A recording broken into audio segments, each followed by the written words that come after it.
Então, logo tomamos conhecimento de que havia uma menor desaparecida em Cambira, que foi na sexta-feira, no dia 6 de fevereiro. A Polícia Civil de Apucarana já adotou diligências no sentido de verificar o que poderia ter ocasionado o desaparecimento dela. Então, verificamos que ela esteve em Apucarana no dia 5 de fevereiro, que ela esteve aqui acompanhada de alguns amigos. Então, efetuamos a oitiva de quem esteve com ela aqui em Apucarana e ficou constatado de que ela retornou para Cambira na mesma quinta-feira, no dia 5 de fevereiro, por volta das 18 horas. Então, quando a menor chegou em Cambira, ela ligou para a família e informou que estava na rodoviária e que estava indo para casa. Então, ela pegou a Avenida Itália, em direção à casa dela, e no meio do trajeto ela acabou desaparecendo.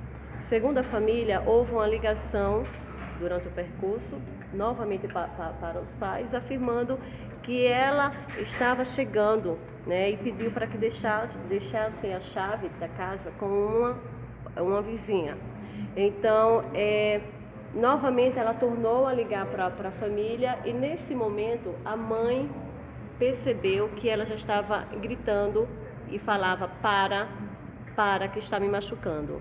Então a família, ela própria já adotou diligência, já adotou medidas para localizar onde a menor estava e na sexta-feira ela procurou a Polícia Civil, quando então já passamos a investigar o caso e já estávamos tratando como algo mais grave. Então já diligenciamos no sentido de ouvir quem estava com a menor, o que poderia ter ocorrido, quem poderia ter praticado algo contra ela. E no domingo, de fato, foi constatado que a menor se encontrava já sem vida. Foi encontrada na zona rural de Cambira e estava em um riacho já sem vida nesse momento. Como é que foi encontrado o corpo? Olha, o corpo estava jogado em um riacho, sem a parte de baixo, estava apenas com a camisa que ela estava usando no dia do crime. E a sandália foi localizada também, que ela estava usando, estava também no riacho. E foi localizado também uma faca no local, uma pequena faca de serra. Que tipo de crime que ela sofreu? Olha, de acordo com o laudo do IML, foi constatado que ela foi vítima de estupro. Houve coito anal e vaginal. E foi, de acordo com o laudo, foi praticado realmente com requintes de crueldade. O que eles relataram no depoimento, doutora? Eles relataram que ambos se colocam na cena do crime, informaram que estavam na Avenida Itália, justamente onde eles moram e onde a vítima estaria passando para ir à sua casa. E eles relataram que nesse momento chovia um pouco e a vítima parou embaixo de uma árvore a fim de se abrigar. Chegou a pegar o telefone para fazer uma ligação e nesse momento eles abordaram a vítima e a levaram em direção à zona rural, a um carreador já próximo ali da rodovia. Eles foram a pé, doutora? Como é que eles chegaram? Eles relatam que foram a pé, que desceram aproximadamente 500 metros, que foi justamente onde o corpo foi localizado. Eles confessam que estavam no local, na cena do crime, muito embora um acabe colocando a culpa no outro. A situação agora deles, como é que fica? Eles estão apreendidos nesta unidade, serão posteriormente encaminhados ao CENSE, onde ficarão, de acordo com o ECA, que é uma lei muito frágil, protetora, na verdade, do menor infrator, e eles acabarão sendo aplicado a eles uma medida socioeducativa de internação por um prazo de 3 anos, que não é um prazo compatível para um fato tão grave praticado por eles, um crime tão absurdo. Pode ter mais gente envolvida? Trabalhamos sim a investigação, é o segundo dia de investigação, na verdade. O fato foi elucidado praticamente no mesmo dia em que o corpo da vítima foi localizado e estamos trabalhando ainda com a possibilidade de haver mais de 2 elementos, na verdade, envolvidos com o crime, devido à brutalidade, à forma como o corpo da vítima foi localizado. Doutora, eles conheciam a menina? Eles conheciam a menina, não tinham nenhum contato íntimo com elas, mas conheciam a menina de Cambira. São residentes? Olha, um dos menores, ele já foi autuado aqui, ele já foi apreendido em dezembro de 2014. Eu estava no dia de plantão aqui na delegacia e a PM conduziu um dos elementos pelo fato dele ter tentado estuprar uma menor justamente na Avenida Itália. né? Então a menina foi ouvida, ela afirmou com veemência, tanto ela, tanto a vítima, quanto a sua genitora, afirmaram com veemência, sem sombra de dúvidas, de que um dos menores, que está aqui apreendido nesta unidade, teria tentado estuprá-la com uma faca enquanto ela saía da rodoviária de Cambira e estava se dirigindo à sua casa na Avenida Itália.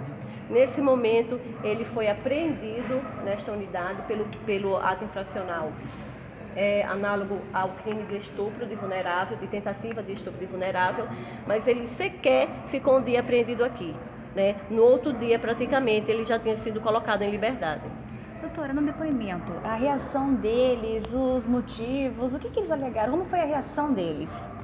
Olha, inicialmente eles tentaram negar o envolvimento, né, e posteriormente acabaram revelando que estavam no local do crime, que estavam na cena do crime, muito embora neguem que eles tenham praticado. Um acaba jogando a culpa no outro, né, mas está evidente que eles teriam praticado o delito, sim, eles teriam estuprado a vítima com requintes de crueldade e em seguida teriam matado. Doutora, eles obrigaram ela a ir lá com a faca, ninguém viu, como que foi? Foram caminhando? Segundo o menor, ele relata que a vítima estava embaixo de uma árvore quando um deles se aproximou, deu uma gravata na vítima, né, fingiu ser o namorado dela e a obrigou a descer no sentido ao carreador na zona rural de Cambira.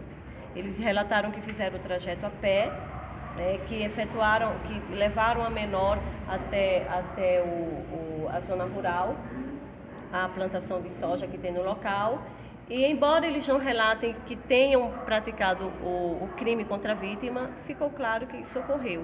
E, inclusive, segundo testemunhas, um dos menores chegou a confessar o fato e relatou que teria estuprado a vítima, que teria matado e ainda saiu do local dando risada, né? A testemunha relatou que ele relatou tal fato, um fato tão grave, ele relatou rindo, com desdém em relação ao fato praticado por ele.